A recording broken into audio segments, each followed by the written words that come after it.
Well, a big development tonight in the case of the former Decatur police officer charged with killing Steve Perkins.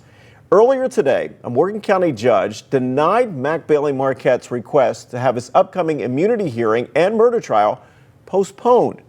Marquette's lawyer asked for that postponement Friday while he awaits a ruling from the Alabama Court of Criminal Appeals to have that judge removed from his case.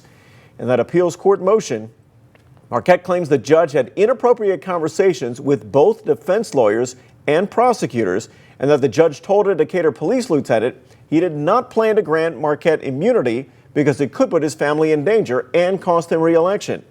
That appeals court has yet to rule on whether to remove that judge.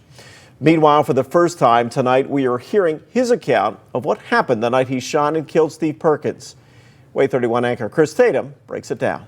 Marquette's lawyer filed this motion with the Alabama Court of Criminal Appeals last Friday. Its purpose to have Morgan County Judge Charles Elliott removed from his murder case over what Marquette calls several judicial ethics violations. But it's a section of this motion titled The Shooting that lays out new details never before reported. It says Marquette was on patrol early that morning, September 29th, 2023, when he got called as backup to a towing company in Decatur.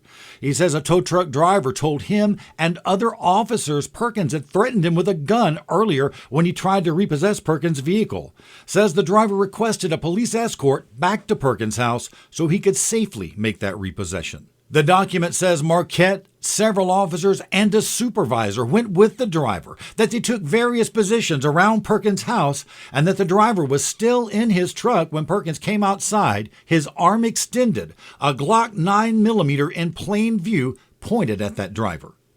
Marquette claims he was behind Perkins' about to be repossessed vehicle when he saw him point that gun. That's when he claims he yelled, identifying himself as a police officer, and ordered Perkins to drop the weapon. To be clear, former Decatur Police Chief Todd Pinion has said Marquette did not order Perkins to drop the weapon, but did order him to get on the ground.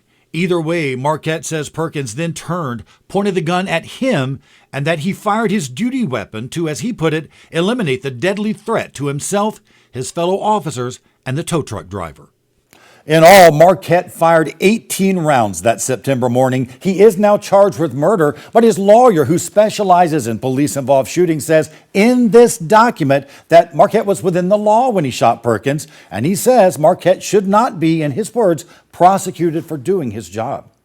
With coverage you can count on, Chris Tatum, WAAY 31 News.